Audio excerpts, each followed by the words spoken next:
Did you have to prepare? Did you have to learn an accent to voice Paddington? Well, they asked me that when they presented the project to me. Sabi nila, would I rather have a British accent or just straight up American accent? So what we did nung dubbing po, tinignan muna namin tinignan po muna namin yung reel kung babagay po siya sa English. Then we did a little bit of British. Pero for this one, I think they just added a pinch of British accent. But other than that, we just hopped onto the dubbing it. We didn't really prepare. We didn't really do workshop for it. Diretso lang. There was a coach provided. Pero nagulat nga yung coach, sabi niya parang nakapag-dub na daw ako ng maraming beses. Paano ko daw nasusundan kasi it takes a little bit of practice then. But sabi ko naman, sa local films po natin, lagi natin ginagawa, nagda-dub po tayo, nire-dub natin para mas malinis yung quality. So para dito po sa project na to, I think it was a little easier kasi wala nang ad-lib yung Bear. I mean, somewhat meron pero rather than yung sarili kong boses yung pinadub ko, parang ito medyo, pa nga siya, mas masaya siya because you can explore, you can do so many things with the Bear. Okay, thank you, G. Next question from Don of Mabate. Gusto ko lang malaman kung paano ka napili, at saka kung paano ka napili at kung ano yung feeling mo na ikaw yung finally napili. And I heard meron pang dalawang actors, kapamilya rin na dapat, pero ikaw talaga yung napili. Oh, I'm very proud. They just mentioned nung final na po yung casting nila, yung final na po yung lineup nila ng, I mean, when they chose me for Paddington, they told me that they gave me the script, they showed me the international trailer for it, just so I have an idea what I'm going to be doing. So, unang reaction para sa akin was I'm very proud na ako yung na-feeling. Siyempre, I think they also told me na David Heyman approved it himself sa kanya dumaan yung mga actors who was being considered. So I was very proud and I was siyempre excited na rin dahil it's a different thing. It's a different side of me. It's a different kind of project na may papakita natin sa audience natin dito sa Pilipinas. Kasi medyo mahinahan na hindi ko narinig ko. Oh, yeah. So kailangan mo bang i-acting din yung boses mo? Or... Oh yeah, oo naman. Kung ano yung ginagawa ng Bear sa Paddington, that I was doing it also. And same with pag dinadub ko rin po yung boses ko sa local films natin, I do the actions. Kung ano yung ginagawa ng character sa screen, ginagawa ko rin. So yung pahuhulog, lumilipad siya, lumilipad. Tinatry. Gusto ko hingin si Julia ng sample. Sample? Pwede bang i-play natin? Sayang naman, pwede bang i-play natin one more time? Can we just try to... Let's just try to... Sample daw muna. Yun ang request nila. Yung speaking voice ko rin. Sample. Marmalade! Something like that. Mahilig si Paddington sa marmalade. Okay. It's marmalade day! Marmalade! Okay. While preparing for another... Yes, please. Question for Ms. Haber before we give the mic to another best friend. Ms. Haber, paano po naging proseso ng pagpili? And of course, I know this was a long process for you to choose who's going to be the voice of Paddington. So you have to get approval from Studio Canal, the voice, and the requirements, the profile of the artist will be the Paddington voice. Paano po ba yun? Well, when we got the movie Paddington, so we did not have that information yet that we can get the local voice talent. But when we were told to get the local voice talent, we were quite delighted. And right away we said that we wanted to do it because we wanted to showcase the Filipino talent. And honestly, the first thing that came to our mind is already Sian. And we were really happy that he got the part as the voice of Paddington. Now, the voice of Paddington from the different territories are all personally approved by David Heyman, who's also the same producer of the Harry Potter film franchise. So what we did is we have to submit all the requirements, like the profile of the recommended artist, and let me share with you some of the criteria, and Sian passed with flying colors. So should be someone in his 20s or early 30s. The overall voice should have a youthful spirit and be innocent sounding. Avoid voice that's too deep, gravely, and older. So that's what Sian did. He really did a very youthful voice to voice out the Paddington Bear. It should be a slightly higher pitch. And this is better and very important, which Sian did, and we're very happy about that. Since it's a voice, so because of the quality of the voice, Sian also has to differentiate his voice from that of Mr. Brown's. So when you get to watch the movie, you will see really the difference when the bear is talking together with the live actors. And we are very proud to have Sian here because when we sent out the final mixed copy with Sian's voice, we received an email saying that we may have sent them the wrong file. Because they were thinking that it's still the original file. I have the same copy of the file, and I am very sure, because I was with him during dubbing, that it is his voice. So we are, from there, very proud with Studio Canal that we are already able to do a very good job for Paddington.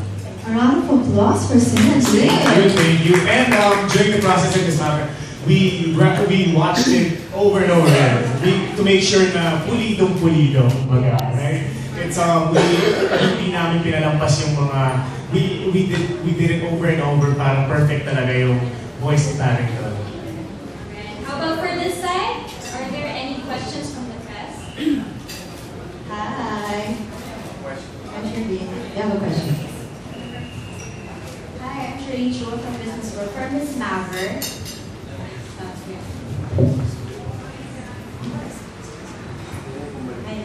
Hi, I'm Shirley Chua from Business World. I just wanted to ask, so for this film to be shown in the Philippines, Sian Lim's voice will be used. So in the Philippine cinemas, we will never hear like the original.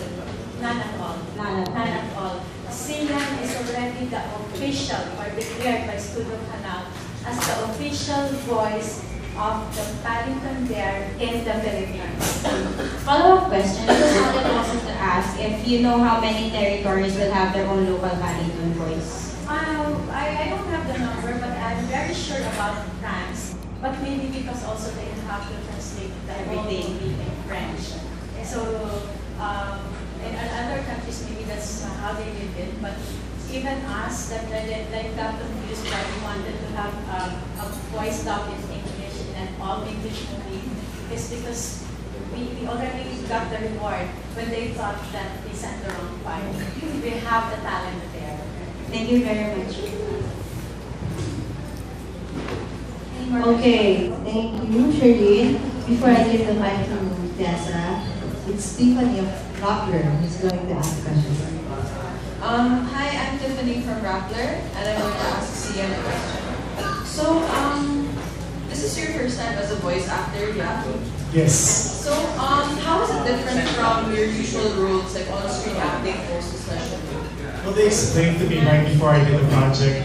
They briefed me na for this project, you can explore around with the character dahil hindi naman nakikita yung facial expressions ng mukha, wala kang kailangan gayahin na emosyon katulad ng I'll always go back to that kasi people were asking me if I had to take workshops when I started, when I did the project. But kasi I dubbed before. I dubbed my own scenes. I redubbed my eksena ko. So the difference is pag pinadub ko yung sarili ko, it's ngayon nga kailangan ko patungan yung emosyon. Siyempre may ad-lib pa yan, may mga hinga-hinga pa. But for the bear, you can explore so many things. The dubbing supervisor, sabi niya, basically yung warm-up namin when we started, parang let's try variations. Doon nagsimula. then kung ano yung pinaka-perfect, yun na lang, we went by that. Yes. Thank you. We also have a couple of questions over here from Stan, who's also a blogger, and Mommy Joe. Hi, Sian. Good afternoon. Congrats for the event. I'd like to know on your personal note, how do you feel na halos level up ka na at the same time sumabay ka sa ibang mga kapamilya stars na meron na rin mga characters? Katulad ng sabi ko, I'm very proud. That's my initial reaction. Kasi it's something different. We can show the Filipino audience something that's, I guess, this is something new na mapanood nila. And it's great para sa buong pamilya. Pag napanood nila itong pelikula na ito, parang sasabihin nila, ay, ang galing naman, let's bring family and friends to watch it. And I'm very proud and I'm very excited. I'm excited now for Kadrani nila. And how do you make it easier for you to do that? Sorry? How do you make it easier for yourself to do that? To do the dubbing? Nakaka-enjoy it. So, parang iba yung feeling when you're dubbing it and seeing all the other characters na mga kailangan siya pa nag-uusap din at the same time. Even though I wasn't there shooting the film, it's still a different experience. It's my first time parang having to react to international actors din, and iba yung pakiramdam. Iba yung pakiramdam.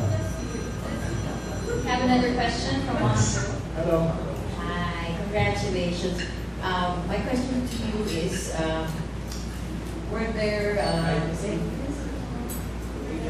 chances na ikaw ay nag-try ka rin mag-dub ng mga favorite characters mo? Ano yung mga kaya mo pang boses na tinry mo tapos sabi, pwede pala, I can introduce.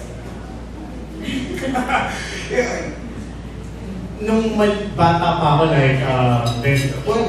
yung masishare ko ng kwento dyan was when I was little kid, mahilig kong kalikutin yung video camera na fake pa yun, diba? Tapos record. I like to do stop motion. Is that what it's called? Stop motion? Well, I like to edit videos basically. Tapos, bino-voice over ko in my computer, bino-voice over ko yung mga ginagawa akong projects sa sarili ko. So I guess yun yung... You did not try to impersonate a particular cartoon character? No, I never tried to impersonate. Maybe yung mga paborito kong cartoons katulad ni Courage the Cowardly Dog. Different cartoons, yeah. Nung bata pa ako, yes, I did. Nag-record ka rin? Yeah, I record myself para na I was always curious kung anong kulog ng boses ko pag hinihilig ko. Mahilig ako pag-mimic.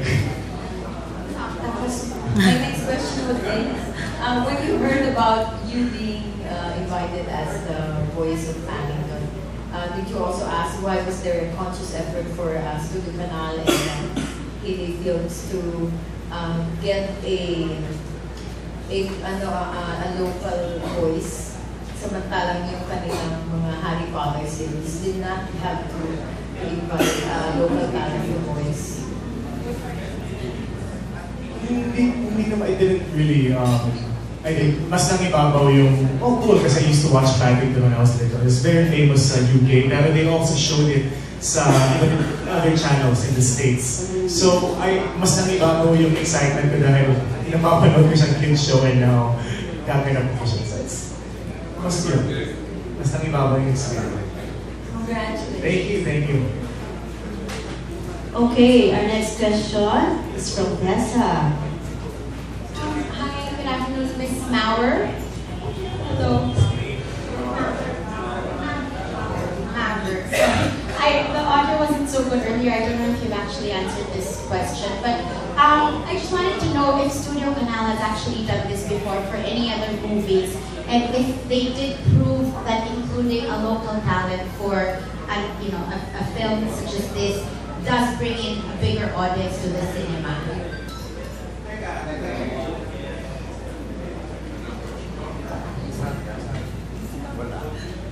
Well, personally, I have not heard of any other movies that Studio Canal did it, so I'm not sure if it's the first time.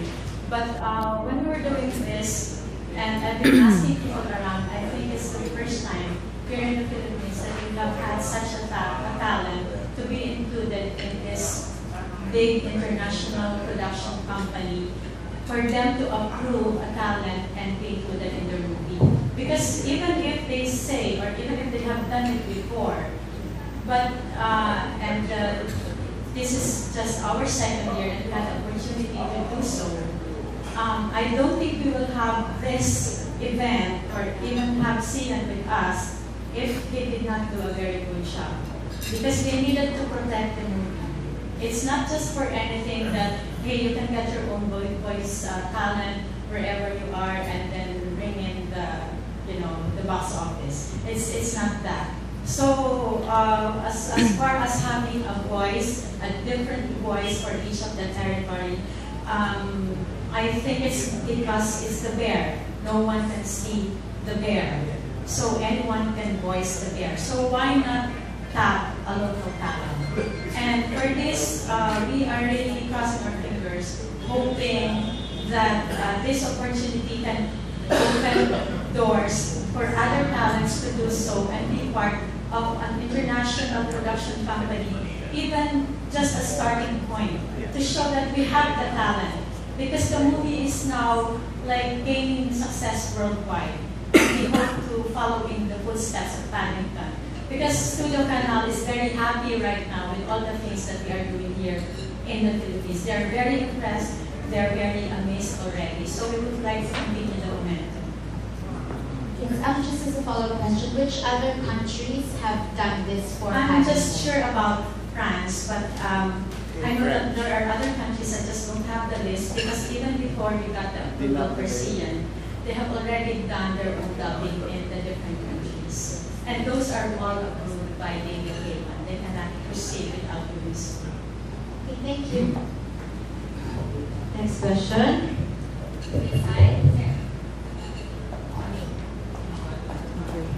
Hi Zian, I'm Ning of ningforyou.com, vlogger. Without spoiling anything sa movie, ano yung most memorable mo na part or scene dun sa pagdadub mo or sa film? Yung pinakaunang eksena, if you saw sa trailer po meron din yung when Paddington was looking at an orange. That's one of the first scenes sa movie. And I guess that's the most memorable dahil yun yung time na tinatansya ko pa yung boses ko kung alin yung babagay. And syempre, so many things, I'm very nervous. I don't know what kind of voice I'm gonna use. Pero at the same time din naman, I did different variations. Pero yun, it's very memorable kasi it plays, it's parang, ano siya young bear, flashback, kind of a flashback yung ano na yun. So, dapat ma-differentiate yung first scene to when he moves to London. So yun, that's the most memorable scene. How about troubled with in dubbing? Ano yung pinaka nahirapan kang i-dub dun sa mga scenes na ginawa? I guess yung paulit-ulit yung ginawa. I guess the challenging part is there's yung mga British how should you say it? There's parang British terms, yes, British terms na you have to say it's so natural na only a guy from the UK can say it na sobrang natural, diba? You know, I don't want to be just saying it na parang just to say it kasi nandun sa pelikula. I want to say it very natural. So inulit-ulit talaga namin ganun sa sabi ko, pwede. Approve daw. Yes. My last question is, since you are Paddington right now, what are the similarities sa character mo sa kanya? The similarities is, he's very cute. Aside from cute and adorable, let's even. Pero pwede. Okay na. Aside from... pwede. Cute. No, I was gonna say curious. Okay. Yeah, he's a very curious bear. And I guess the curiosity with how he is on screen, how Paddington is when he just stepped foot in London, na-imbibe ko rin yun while I was dubbing. So, sana you guys can hear it again. The curiosity is. Okay, congratulations, Ian. Thanks. Okay. question for Ms. Mapper again.